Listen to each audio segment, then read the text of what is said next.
Solution ఉన్నది. ఇది సగం పేజ్ సొల్యూషన్ ఉంది సార్. 9/14 9/14 ఆడు సొల్యూషన్ ఏమిచ్చాడంటే 9-14తో డివైడ్ చేసి ఆన్సర్ ఏంటి అని అన్నాడు. అంటాడు అసలు తెలివే యూజ్ చేయట్లేదు. 9/14 14 అంటే చూడండి సార్, ఇదేమో 2, ఇదేమో 7. కాబట్టి ఆన్సర్లో 2 తోటి ఉంటే అదేంటి అజయ్ ఏదో చెప్తున్నాడు, అవర్తన దశాంశాలు. సో 2 తోటి ఉంటే టర్మినేటింగ్ ఉండాలి. 7 2 కాదు 5 కాదు, కాబట్టి రికరింగ్ ఉండాలి. ఆన్సర్లో ఏముండాలి? టర్మినేటింగ్ ఉండాలి, రికరింగ్ ఉండాలి. మొత్తం దాని మీద బార్ ఉండకూడదు, మొత్తం బార్ లేకుండా ఉండకూడదు. కొన్ని డిజిట్లకు బార్ ఉండాలి, కొన్ని డిజిట్లకు బార్ ఉండకూడదు. రికరింగ్ అంటే బార్ ఉంటుంది, రికరింగ్ కాదు అని అంటే బార్ ఉండదు. కాబట్టి ఆన్సర్లో ఏముండాలి? కొన్ని డిజిట్లకు బార్ ఉండకూడదు, కొన్ని డిజిట్లకు బార్ ఉండాలి. ఇది డినామినేటర్ 7 వస్తే అవర్తన దశాంశాలు. ఇది ఎలా అవుతుంది సార్?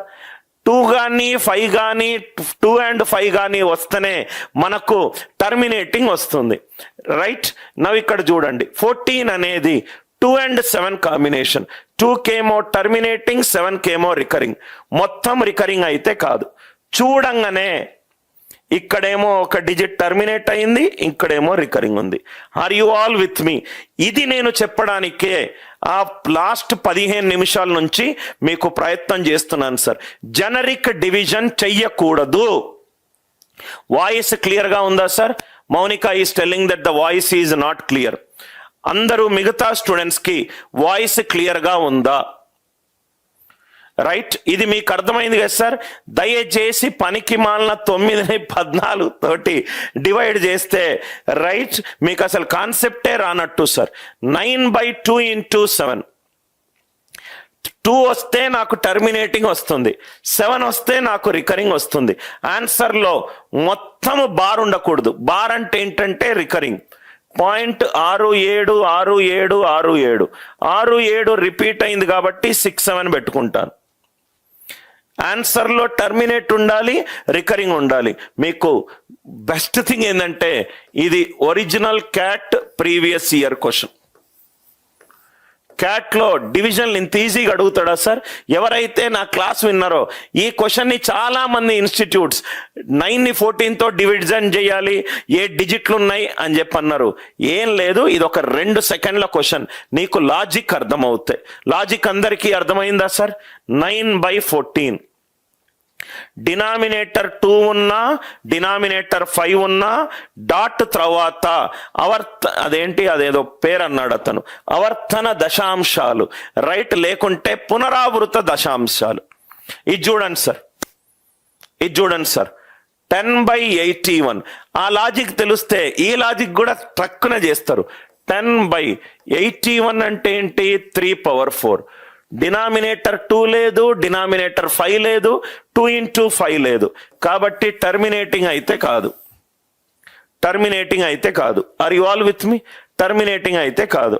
సో ఈ రెండిట్లో ఏదో ఒకటి ఆన్సర్, ఈ రెండిట్లో ఏదో ఒకటి answer. So P1 power k ఉంటే గ్రూప్లో ఎన్ని డిజిట్స్ రిపీట్ అవుతాయన్నాను? P1 power k × 1 - 1/P1. 3 power 4 × 2/3. 27 × 2 54. 27 × 2 54.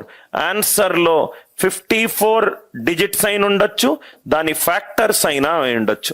ఆన్సర్లో 54 కావచ్చు, ఆర్ 54 కారణాంకాలు కావచ్చు.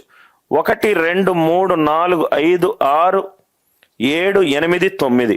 9 అనేది 54 కారణాంకము. రైట్. 1 2 3 4 5 6 7 8. 8 అనేది 54 కారణాంకం కాదు, కారణాంకం కాదు. ఇదే క్వశ్చన్ ఇంకో రకంగా కూడా నేను చేస్తాను. ఇవి చాలా చిన్న చిన్న పాయింట్స్, కానీ చాలా బాగా ఉపయోగపడుతుంది సార్, చాలా బాగా ఉపయోగపడుతుంది. Are you all with me? Key point రాసుకోండి సార్, కీ పాయింట్ రాసుకోండి, కీ పాయింట్ రాసుకోండి. ఈ పాయింట్ మీకు అర్థం కావాలి, ఈ పాయింట్ మీకు అర్థం కావాలి. డినామినేటర్ 2 కానీ 5 కానీ 2 కానీ ఇంటూ 5 కానీ ఉంటే ఆన్సర్ పాయింట్ డాట్ టర్మినేటింగ్ వస్తుంది. బార్ ఉండదు, ఏమీ ఉండదు, ఒక గ్రూప్ ఆఫ్ డిజిట్స్ వస్తాయి.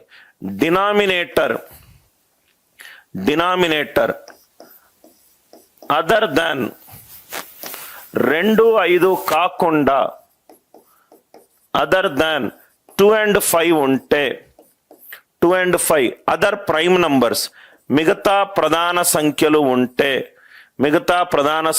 ఉంటే ఆన్సర్ ఏమవుతుంది? రికరింగ్, పునరావృత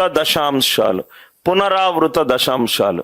డినామినేటర్ గనక 2 power into P1 power b, 5 power b into P2 power b. P1 P2 అనేటి 2 and 5 కాదు. ఆన్సర్ ఏమొస్తుంది? Terminating plus recurring. చూడంగానే మీరు ఆన్సర్ చెప్పొచ్చు. Answer terminating plus recurring. Denominator 2 power a into 5 P1 power b. ఈ box మీకు అర్థమవుతే చూడంగానే మీరు ఆన్సర్ చెప్తారు సార్. లాజిక్ క్లియర్ అయిందా? రైట్. 54 ఒక్క కారణాంకము శ్రీకాంత్. 1 2 3 4 5 6 7 8 9 అనేది 54ని డివైడ్ చేస్తుంది. కాబట్టి ఇది రైట్. డివిజిబిలిటీ రూల్ చేయాల్సిన పని లేదు. డినామినేటర్ గనక చూడంగానే మనం ఆన్సర్ చెప్పాలి సార్. 81 అనేది 3 పవర్ 4 ఈ సెట్ లో వచ్చింది. ఆన్సర్ లో డాట్ తర్వాత అన్ని డిజిట్ల మధ్యలో అన్ని డిజిట్ల పైన నాకు బార్ ఉండాలి. సపోజ్ ఈ క్వశ్చన్ చూడండి సార్. ఇదేమో 14 ఏమో 2 into 7, 2 కేమో టర్మినేటింగ్, 7 కేమో రికరింగ్. ఆన్సర్ లో డాట్ తర్వాత అన్ని డిజిట్ల పైన స్టార్ ఉండకూడదు. అనవసరంగా క్యాల్కులేషన్ల మీద టైం వేస్ట్ చేసుకోవద్దు. కాన్సెప్ట్ క్లియర్ అవుతే ఎస్ అని చెప్పి టైప్ చేయండి. డౌట్ వస్తే డౌట్ అడగండి. చాలా ఇంపార్టెంట్ పాయింట్ సార్. ప్రతి ఒక్క క్లాసు రైట్ చాలా క్లియర్గా మీకు అర్థమవుతుంది. Everybody terminating and recurring.